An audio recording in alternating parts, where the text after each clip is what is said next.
नमस्कार दोस्तों, आज का ये वीडियो बहुत ही इंपॉर्टेंट और जरूरी है आप सभी के लिए। आज के इस वीडियो का टॉपिक है प्रिजेंटिव टैक्सेशन में हुआ बड़ा बदलाव।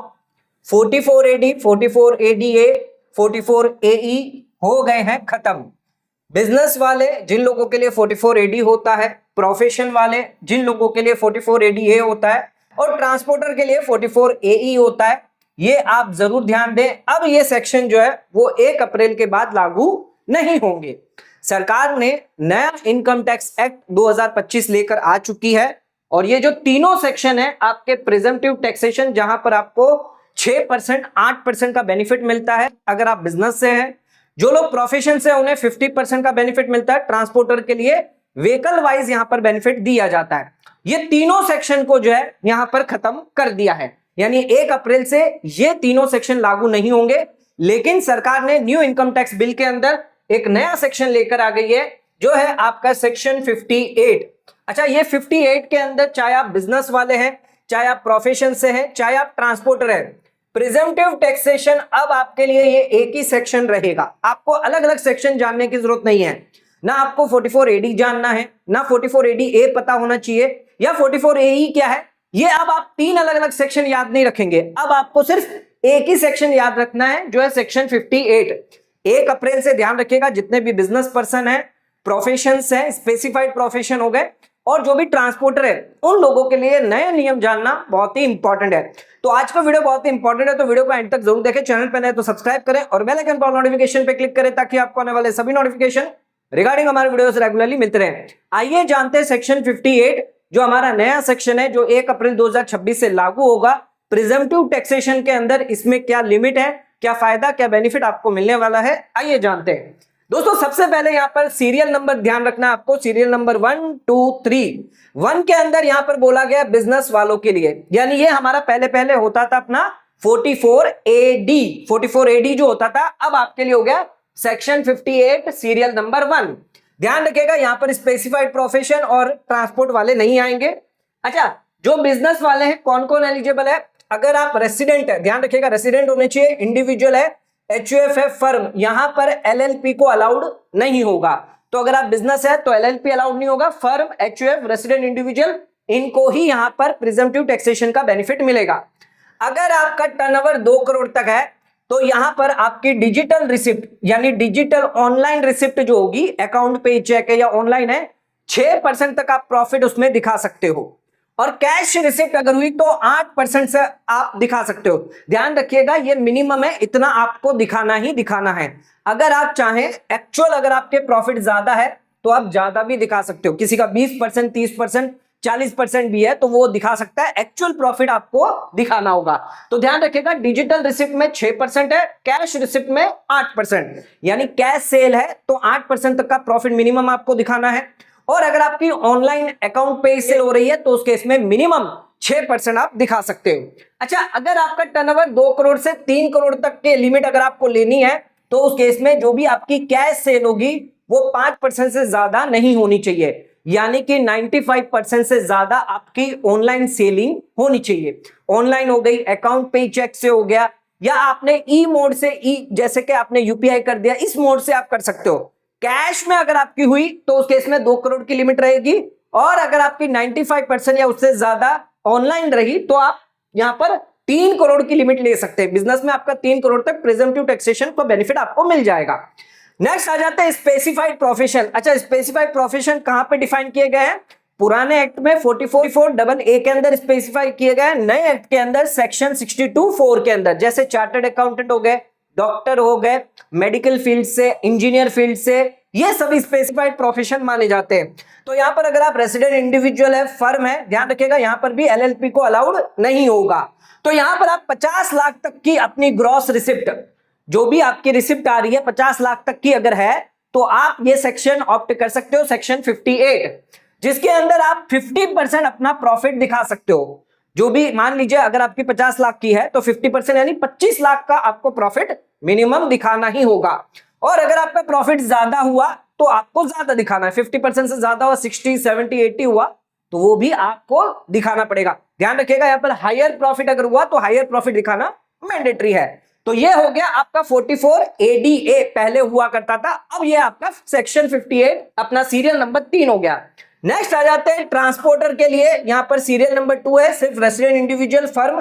ध्यान रखिएगा यहां पर कोई टर्नओवर लिमिट नहीं है, लेकिन व्हीकल अगर आपकी 10 तक है, 10 अगर आपकी व्हीकल है तो उस केस में आप ट्रांसपोर्टर माने जाएंगे, आपको प्रिजम्पटिव टैक्सेशन का बेनिफिट मिल जाएगा। अच्छा, यहां पर अगर आपकी हेवी व्हीकल हुई तो आपको 1000 रुपया पर टन पर मंथ, ये मिनिमम आपको प्रॉफिट दिखाना होगा। अदर व्हीकल है, हेवी व्हीकल नहीं है, उसके अलावा 7500 पर मंथ आपको दिखाना होगा, या फिर आपका जो भी एक्चुअल हायर प्रॉफिट है। तो ये तो हमने समझ लिया बिजनेस, प्रोफेशन, ट्रांसपोर्ट के केस में क्या टर्नओवर लिमिट है, कितना आपको प्रॉफिट यहां पर दिखाना है, प्रिजम्पटिव टैक्सेशन के बारे में। आइए थोड़ी सी इसकी और डिटेल कंडीशन जानते हैं। अगर आप प्रेजेंटिव में जाएंगे तो आपको कोई भी बुक्स ऑफ अकाउंट मेंटेन नहीं करना है, आपको कोई ऑडिट नहीं करवानी है, और जो भी परसेंटेज है 6%, 8%, 50% जो होगा सरकार उसको आपका कंसिडर कर लिया जाएगा।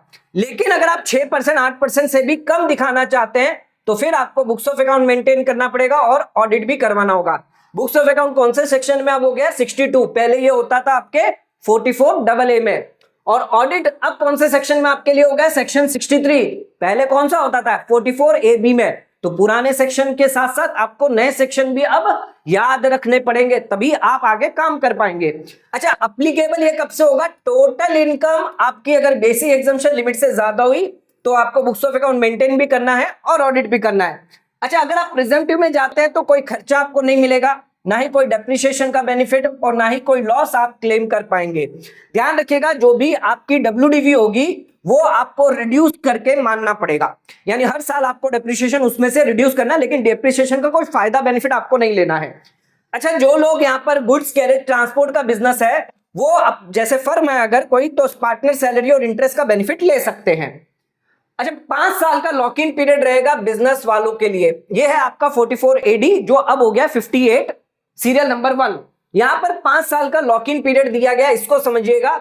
अगर आप प्रिजम्पटिव टैक्सेशन में जाते हैं तब तो कोई दिक्कत नहीं है, लेकिन इससे ऑप्ट आउट होते हैं, प्रिजम्पटिव टैक्सेशन से बाहर निकलते हैं 5 साल के अंदर अंदर, यानी 5 साल के दौरान आपने कभी भी इस स्कीम से ऑप्ट आउट कर लिया, यानी उस साल आपने 6%, 8% प्रॉफिट नहीं दिखाया, या तो एकदम कम दिखाया, या आपने ऑडिट करवा ली, तो ध्यान रखिएगा फिर 5 साल तक आप वापस यहां पर सेक्शन 58 यानी 44AD में नहीं जा पाएंगे। तो ये लिमिट ध्यान रखिएगा कि एक बार अगर आपने स्कीम से बाहर आ गए तो नेक्स्ट 5 ईयर तक आप इस स्कीम को ऑप्ट नहीं कर पाएंगे। अच्छा, अगर आपकी बेसिक एग्जम्पशन लिमिट से ज्यादा हुई और अगर आपने ऑप्ट आउट करके रखा है तो फिर आपको बुक्स ऑफ अकाउंट मेंटेन करना है और ऑडिट भी करवाना मैंडेटरी होगा। टर्नओवर अगर 1 करोड़ से ज्यादा हुआ तो ऑडिट कंपलसरी आ जाएगा, 1 करोड़ से कम है तो बुक्स ऑफ अकाउंट मेंटेन करने की लायबिलिटी आ जाएगी। आप 5 साल तक जो है प्रिजम्पटिव टैक्सेशन ऑप्ट नहीं कर पाएंगे। नेक्स्ट, यहां पर कैश रिसिप्ट का रूल हमने आपको बताया था कि 5% जो है वो आपको देखना है, आपकी कैश रिसिप्ट 5% से ज्यादा नहीं होनी चाहिए। अगर ऐसा हुआ तो आपको हायर टर्नओवर का बेनिफिट मिलेगा। बिजनेस के केस में आपको 2 करोड़ नहीं 3 करोड़ का फायदा मिलेगा, प्रोफेशन के केस में आपको 50 लाख नहीं 75 लाख का फायदा मिलेगा, अगर आपकी कैश रिसिप्ट जो है 5% से ज्यादा नहीं होनी चाहिए। ध्यान रखिएगा यहां पर अगर कोई भी चेक आप जमा करते हैं वो अकाउंट पे चेक नहीं हुआ तो वो आपका कैश कंसिडर कर लिया जाएगा, यानी ये जो 5% की लिमिट के अंदर आपका जो चेक है वो अगर आ गया तो आप हायर टर्नओवर की लिमिट जो है फिर वो खो दोगे। तो ध्यान रखिएगा हमेशा अकाउंट पे चेक या ऑनलाइन माध्यम से ही आपको सेल जो है वो करनी रहे। नेक्स्ट आ जाते हैं एलिजिबल एसएससी कौन होगा बिजनेस के लिए। तो अगर आप 44AD यानी 58 सेक्शन ऑप्ट करना चाहते हैं बिजनेस के लिए प्रेजेंटिव टैक्सेशन के लिए, तो इंडिविजुअल होना चाहिए, HUF होना चाहिए, फर्म LLP नहीं होना चाहिए, रेसिडेंट होना चाहिए, कोई भी डिडक्शन आपको क्लेम नहीं करना है 144 का, ना ही कोई डिडक्शन आपको चैप्टर 8C का क्लेम करना है। अच्छा, ये स्पेशल इकोनॉमिक जोन के सेक्शन होते हैं जिसमें आपको बेनिफिट मिलता है, जैसे पहले हुआ करता था ATIA, ATIB, undertaking special economic zone, तो वो डिडक्शन आपको क्लेम नहीं करने। इसके अलावा आप स्पेसिफाइड प्रोफेशन नहीं होनी चाहिए, doctor, lawyer, chartered accountant, architecture, consultant, इन लोगों के लिए अलग से दिया गया है। स्पेसिफाइड प्रोफेशन वालों के लिए 50% आपके टर्नओवर का ग्रॉस रिसिप्ट आप मान सकते हैं। अच्छा, आपका कोई कमीशन या ब्रोकरेज की इनकम नहीं होनी चाहिए, ना ही आप कोई कमीशन एजेंट होने चाहिए, ना ही कोई ब्रोकर होने चाहिए, ना ही आपका कोई एजेंसी का बिजनेस होना चाहिए। तो ये बहुत इंपॉर्टेंट है, ज्यादातर जो कमीशन है, ब्रोकरेज इनकम है, एजेंसी बिजनेस है, इन लोगों को यहां पर प्रिजम्पटिव टैक्सेशन का बेनिफिट नहीं दिया जाएगा। आपको normally books of account maintain करनी है या फिर आपको ऑडिट करवानी है, आप 6 या 8% में प्रॉफिट में नहीं आ सकते। ज्यादातर लोग गलतियां करते हैं, कमीशन वाले जो है वो 44AD में दिखाते थे, जबकि वो एप्लीकेबल आप पे नहीं होता है। तो सरकार ने यहां पर 1 अप्रैल के बाद जो प्रिजम्पटिव टैक्सेशन है जिसके लिए एक नया सेक्शन लेकर आ गया है, सेक्शन 58। अब ये सेक्शन आपको याद रखना होगा, 44AD, 44ADA, 44AE आप भूल जाइए। नया सेक्शन अब आ चुका है 58, जिसके अंदर बिजनेस है, प्रोफेशन है, स्पेसिफाइड या ट्रांसपोर्ट है, आपको यहां पर प्रिजम्पटिव टैक्सेशन का फायदा अलाउ किया जाएगा।